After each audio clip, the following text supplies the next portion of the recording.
Hello. Oh, great headline today. We can't afford to keep Rachel Reeves. I mean, it's a year late. Of course we can't afford to keep Rachel Reeves. You know, when you have conversation with your friends and you go, God, I only put a quarter in the petrol tank today because I can't really afford it this month. Or I'd love to go to Waitrose, but instead we're going to the Yellow Label in Aldi.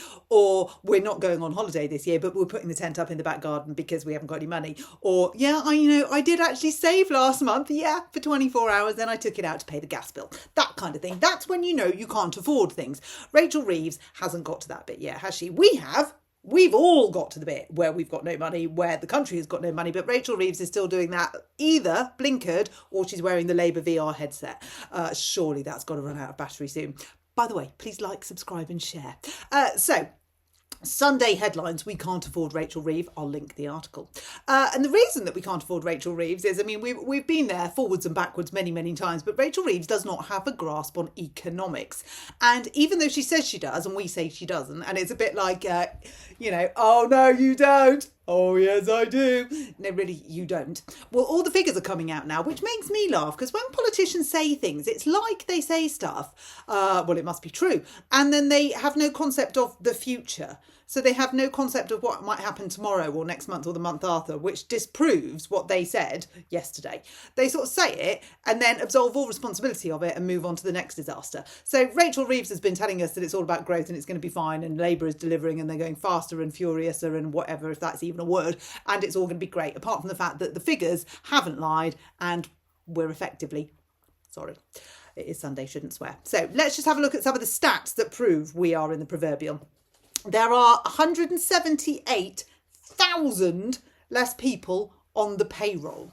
Now that's journalistic speak for there are 178,000 people that aren't in a job that could be earning money and paying tax. So in the last year, 178,000 people were either made unemployed, voluntary redundancy, early retirement, or just, wasn't a job for them to continue after the end of the week. And in the last month alone, 41,000 people came off the payroll. I don't know why they say came off the payroll. Sacked, retired, voluntary redundancy, didn't have a job anymore. Now, that ties in perfectly with national insurance. When that went up, jobs went down because businesses couldn't afford to pay the inflated rate of national insurance.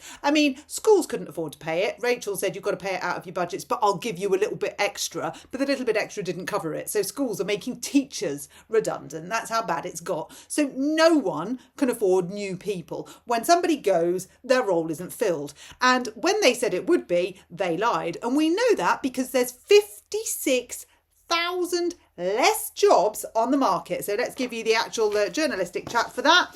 Vacancies in the last quarter fell by 56,000. Effectively, when you're going through Indeed and all the job searches, total jobs, or, the back of the advertiser, whatever it is, and you're looking for a job, there's 56,000 less of them. Why are there 56,000 less of them? Well, the job doesn't exist anymore. The company can't afford to pay the person to do the job, and the country's broke. That's the actual reality. Their spin and many, many blustery words will tell you lots of things that we're not supposed to understand. The reality is, if A can't employ B, then B cannot work, B cannot earn any money, B cannot pay any taxes, and at some point B is going to need the state to support them. Amazing. So let's have a look at what else. Well, in that, openings decreasing in 14 of the 18 industrial sectors denominated by government. That's just another stupid word of saying in 14 categories, there are less openings for jobs than there were before. So basically, it stagnated. That's easier to understand, isn't it? The UK economy contracted in May for the second month on the trot by 0.1%. I think they said more financial words like that, like for the second month consecutively. But it was the second month for on the trot. Contracted, not contracted, because contracted would sound like it was going to be a job. No job. Contracted, got smaller. So the UK economy contracted by 0.1%, following a 0.3% contraction in April. That's right. So in April we got very small, and then in May we got another bit smaller on top of the very small. So effectively the small is getting bigger, if you can imagine it like that. So there is, now this was interesting, lower industrial output and less work in construction. But hang on a minute. Angela Rayner's saving construction, isn't she? She's building houses left, right and centre, so she must be saving construction. Only she's not, because when you actually speak to the trade and the industry, they say it's not happening. They say it's all bluster and it's all Ange and her marvellous ideas, but none of them are actually coming to fruition. And the reason they're not coming to fruition is because people can't meet the budgets that she set to make the houses, unless of course they make them out of paper or tinfoil, which is never a good idea, is it? So they can't afford the materials to buy the houses for the budgets Angela's given them. So another one not thought through. Now, if she was going to build the houses, what do you think she'd do with them? Well, if we have a look at another sort of sidey story to go along with this, the Asylum hotel bill fell by 30%. Now, we're supposed to be pleased about this. So the government will say, but we've brought the Asylum hotel bill down by 30%. Well done. Where have they gone? Anyone? Because it's not home, is it? No, they haven't gone home. They're still here. So if they're not in the hotels, where are they? Now, you and I know the answer to this because we've got something up here.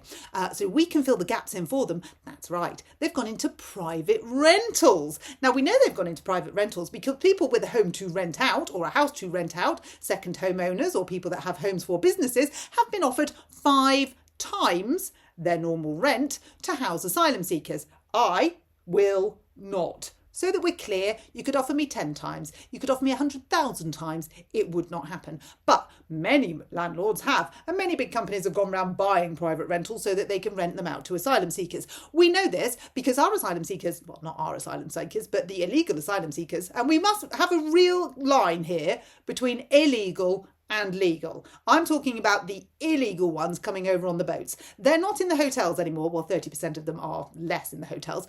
They're in private rentals now, yes. So the people that were in the private rentals that were paying market value but could not pay 5 times the value because who can? Oh, the government, that's right, the taxpayer. They can, but the private individual can't because let's remember, 178,000 people have lost their jobs. So for the 178,000 people losing their jobs, that means that there's 178,000 people unable to pay the rent or give or take. Might not happen straight away, but it sort of has that trickle down effect, doesn't it? Because of course there's less jobs.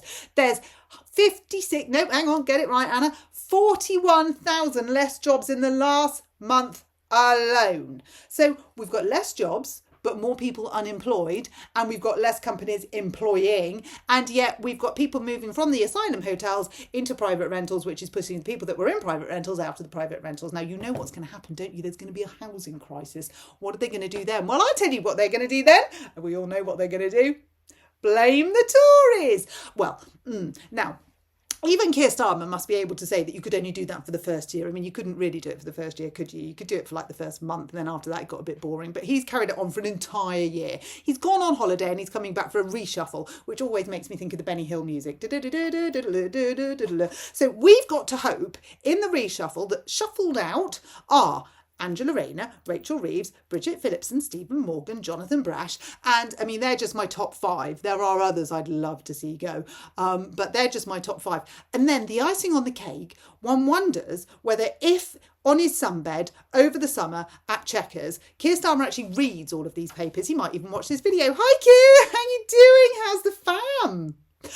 He might watch these videos and go, it all seems to be my fault. I know. I'll reshuffle them all and then I'll exit stage left. I'll go and make multi-millions of pounds on the circuit like Tony Blair did. I don't need to be Prime Minister anymore. I've shown everybody my marvellous characteristics and arrogant facade. I'll go and make loads of money doing that and Diane Abbott can have a go. I mean, really? Is that wishful thinking? I haven't had too much sun. It's been raining all day. And I'm not saying it's wishful thinking having Diane Abbott, but at the minute, even she's got more integrity than Keir Starmer. We've said the cat's better than Keir Starmer. So that's the Sunday roundup from me. The potted version with slightly less posh words that are used in all the papers and stuff. But basically, the country is absolutely, completely and utterly